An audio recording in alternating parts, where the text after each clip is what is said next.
Okay, Mr. Subeb, can you hear me?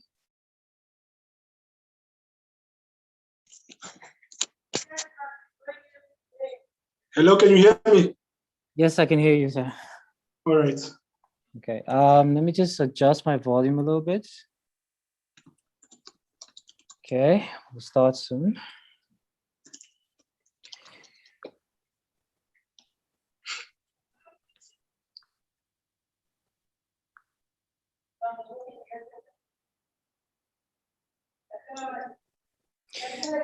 We still have 8 minutes to start, eh? We will start at 3 o'clock on the head, eh?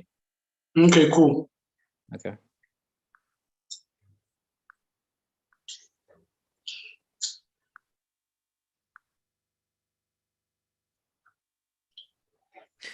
Can you switch on your video? Is it possible? Yeah. Okay. Okay, I think it's best we switch on the video when we start, eh? But it says the host has disabled it, so you might want to check whether I am allowed to switch on my video. I see. Okay, I'll give it a look just now.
Okay, Mr. Subeb, I cannot find our IT technician, so I think we're just gonna have to go with some audio. Okay. Okay. So Um, round about it, okay, we can actually start now. all right. Okay. All right. Thank you everyone who's tuning in. Welcome to Public Sector Talk with Haukambe. Today we're interviewing Mr. Sheldon Subeb. He's from Principal Consulting Namibia. He's an organizational development practitioner by trade. So he'll be the person that we're interviewing for today's episode. So the topic under discussion today is leadership and change management. So the one question that I would ask to Mr. Subeb is, in your definition, what is change management? Okay. Thank you, Shua. I think you can just call me Sheldon. You don't need to keep with the formalities. So what is change management, right? So change management sort of broadly refers to the actions a business takes, to adjust certain areas within the organization, and it's really about sort of trying to manage that transition. And basically, it is really to just ensure the sustainability and longevity of organizations well into the future. And this may include things like company culture, internal processes, underlying technology, infrastructure, corporate hierarchy, and many other areas within sort of areas impacting the organization directly. What is also, I think, important to say is that we have two sort of main areas that impacts sort of change in an organization. Project management, that looks specifically to the technical areas within a specific change initiative, things like financial resources, the people that are going to be sort of directly involved with the change, specific timelines in which the change initiative needs to happen. So really that sequential waterfall type change initiative sort of focus. And then you have the other, which is more geared towards people, right? Mm-hmm. And this is, I think, a lot of where the work is, especially in change management, because changing people and their attitudes and behavior and their comfortability with sort of new things is a very big task. And you can sort of bring all of these beautiful technological things into an organization. And if people are not sort of comfortable with that process, it may be sort of a sort of losing battle that you might be sort of implementing in the organization. We can also look at areas like internal and external sources of change. And it's self-explanatory, right? There are internal sources within the organization that is pushing for change. And then we have external sources that are sort of pushing for that change. And being able to sort of distinguish those type of changes is also important for any leader. Just to conclude this question, I think there are broadly two areas, once again, especially with the type of change. there are small changes that an organization can do, right, to sort of gradually and less cost taxing type of changes that can sort of be introduced, things like processes, workflows, etc. And then you have these large-scale transformational changes that organizations, try to do, which are often more sort of dramatic and also at times happen suddenly. Things like trying to change a whole business division, trying to expand into different markets, international markets. So I think those are some of the things that sort of leaders should look at when, talking or, playing in that change space. Okay, I see. So the other question that I had was, what are the circumstances that can lead to the need for change management? Yeah, I sort of alluded to this a little bit, but there are generally two sources of changes within an organization. The first is an internal source of change, which really is just like the word it says, internally, where internal sources are pushing for change. So these are, your talent. How good is your talent to sort of operate in the space that they're currently operating? Governance and ethics. Where are we struggling in terms of governance and ethical issues within our organization? What processes can we adjust within the organization to sort of improve performance? And technology, how current and modern our sort of technology, and how is that sort of impacting a better experience for whoever is within the organization or outside. And you saw internal sources really is usually sort of linked to effectiveness within the organization, right? So there is a direct link to how efficiently are we operating in the organization? Are there any sort of stumbling blocks that is sort of minimizing this machine to sort of operate optimally? And then we look at, or we have external sources of change, right? And this is sources outside of the organization. And usually the mindset here is we need to understand that as an organization, we are sitting in a much bigger system, and we are not an organization on our own. So things like the economy changes will impact our organization. Geopolitical circumstances, those are also going to impact our organization. Any regulatory, changes within government that may be proposed may impact our organization. So all of these things are sitting outside of our control, and we may need to sort of then, unfortunately, we are sort of forced as an organization to just adjust, and these things may contribute significantly to how you run your organization. Now, those two aspects are really sort of a general textbook definition, but what is incredibly important for leaders to understand is the ability to pick up in the organization, outside the organization, where change is coming, right? And obviously, nobody can sort of see the future, but there are some weak signals within the organization and outside the organization that may sort of guide leaders to be able to say there might be something coming, right? And it really all has to do with being a little bit more context sensitive. What is happening in our organization? How are our employees feeling in terms of the general engagement?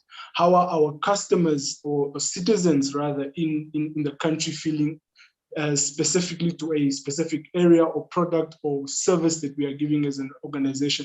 So being able to pick up those differences and shifts in where a potential shift may be coming is a skill that leaders need to start sort of developing, if in any way they want to, this whole conversation of staying ahead of trends, etc., etc. It's really about being able to pick up those weak signals within and outside the organization to be able to sort of change when change is sort of eminent.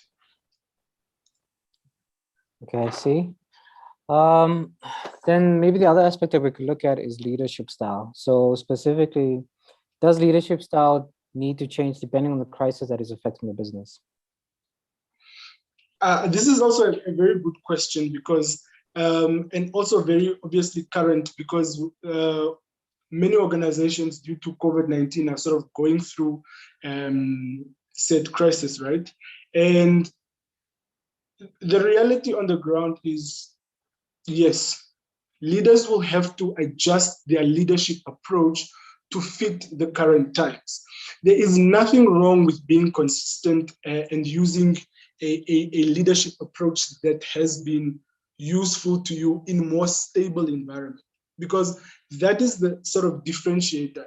If we are in a stable environment where everything is sort of stable within the organization, the leadership approach that we are currently employing may not well be useful for at times in crisis, right?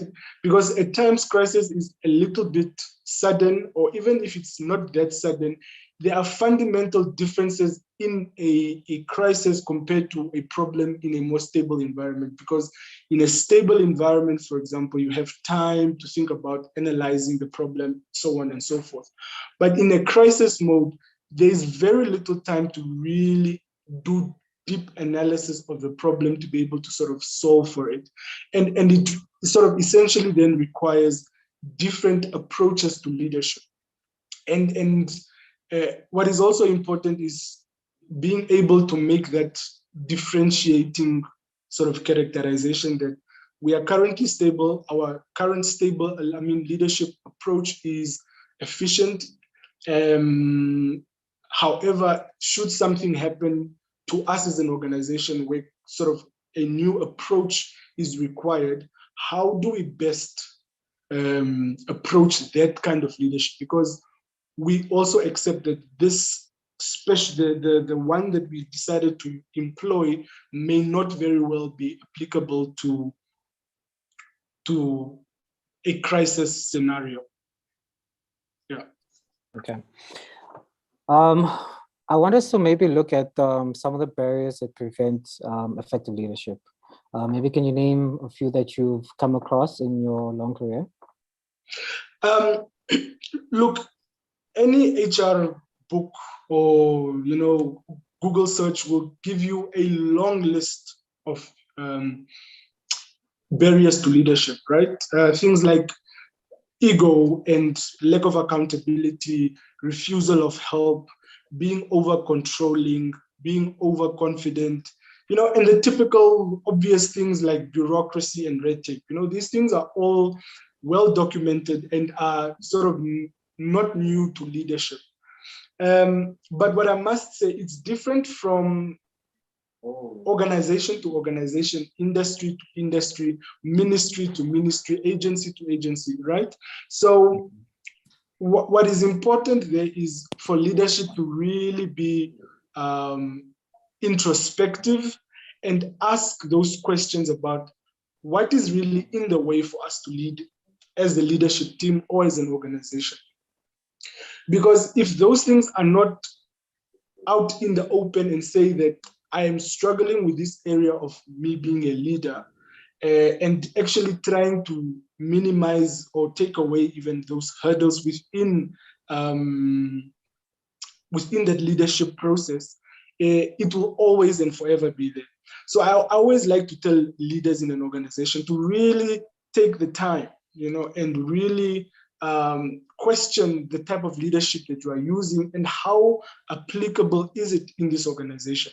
A lot of organizations have very beautiful leadership values, etc., etc.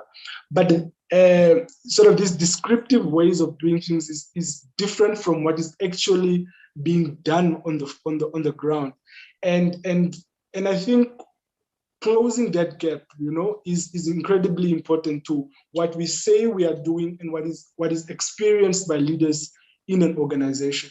And it really is just being about being open and transparent, really, right? About what are my experiences as a leader in this organization? Where are my frustrations? how can we as a collective leadership sort of improve within the organization, right? So be very transparent and open and say, look, these are the things that we are struggling with. How do we improve the business, which essentially, I mean, the leadership process that essentially then improves the business at the end of the day.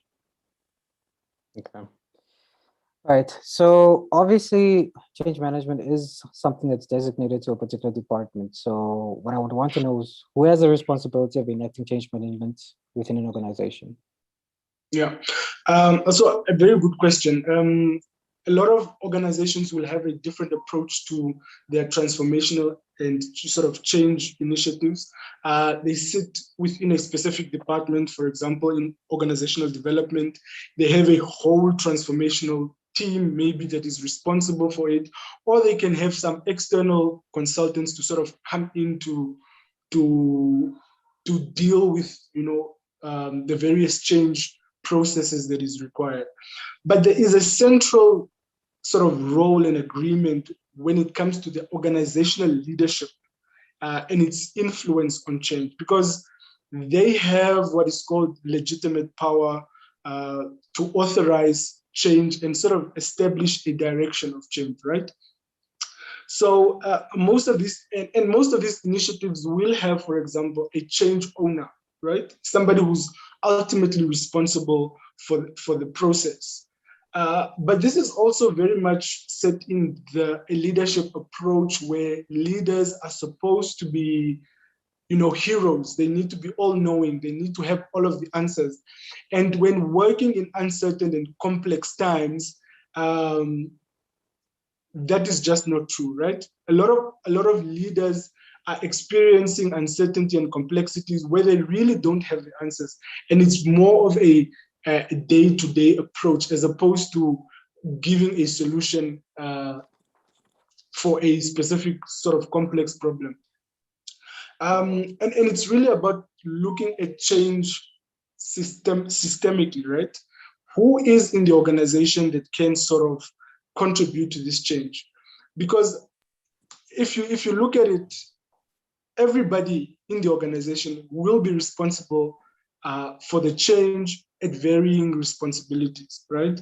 Even if it's just sort of accepting and understanding that this change needs to happen for our organization and sort of helping the change initiative to get along. So I don't, I prefer not to pinpoint a specific individual or a team, but let's look at leadership more as a process that needs to be enabled within the organization for everybody really to just contribute to what is required in terms of change within the organization. Okay. Okay. I think that pretty much brings us to the end of the conversation we were supposed to have. But I had a follow-up question. Yeah. Have you maybe seen an increase in the need for change management after or during the time of COVID, as opposed? Yeah. Yes, definitely. I think that's a very good question. And change is on a rise, right? If anything, COVID has taught us that a lot of things need to change within organization, right? And a very good example is this hybrid work life that we sort of need to accept, where people need to use things like Zoom to sort of do their work. There is no longer going to be the need for people to be in a physical building to be able to do their work. And if you look at that proposal of hybridity, it wasn't not there. It wasn't a far thing. If in any way, many organizations had Zoom installed on their laptops, but they never felt the need to use them because they were sort of in a stable environment, right? Where everything was normal and everything was okay. But when change happens, external source of change, we are sort of required to adjust. Now, not a lot of organizations had that technology installed on their laptop because they didn't see the need. Some did, some didn't. The ones that had it could easily sort of maneuver that transition, right? However, the ones that couldn't or didn't had to start from scratch, sort of then we're having conversations about how do we get the technology on our laptops, how do we teach our people to use the said technology, and how do we then sort of incorporate this Zoom culture into our sort of day-to-day working style. And for organization A, who is sort of has that Zoom already installed, it might have been an easier transition as opposed to an organization that didn't have that. And all of that whole process requires change. And I think there are many areas where change is becoming an important aspect, not only the actual sort of waterfall process, but just the idea that things are not as simple and straightforward as they are. There are a lot of complex entanglements within the things that we need to do to sort of stay abreast with sort of the current times. So I know I spoke a little bit disorientedly, but to answer your question, yes, I think change management is becoming a sort of way of working within organizations more than it was in the past. Also because in the past, change was sort of incidence-based or initiative-based. So if you're bringing new technology, if you're bringing new values, those areas, but where things need to sort of change organically, sort of transformationally, one needs to sort of think of change as a sort of continuous process, sort of a never-ending change process. Yeah, I hope I answered your question. Okay. No, actually you did it. I would like to thank you for being part of today's public sector talk. For everybody who's watching, that was Mr. Sheldon Subeb. He is a organizational development practitioner. He works at Principal Consulting in Namibia. Mr. Subeb will be having a webinar with us on Wednesday, I believe. If you are interested in viewing the webinar, just go to our social media for all the details. Mr. Subeb, thank you very much. Yeah, no, it was a pleasure. Thank you for giving some time for me to share my thoughts. Okay, you're welcome. Obviously, I hope this is not the last time that we'll see you on Public Sector Talk, and hopefully maybe in the future we can organize a physical one if need be. Yes. Other than that, yeah, I'd just like to thank you for basically taking out the time to be with us today. Great, thank you, man. Thanks. Okay, bye. Have a good day, sir. Sharp.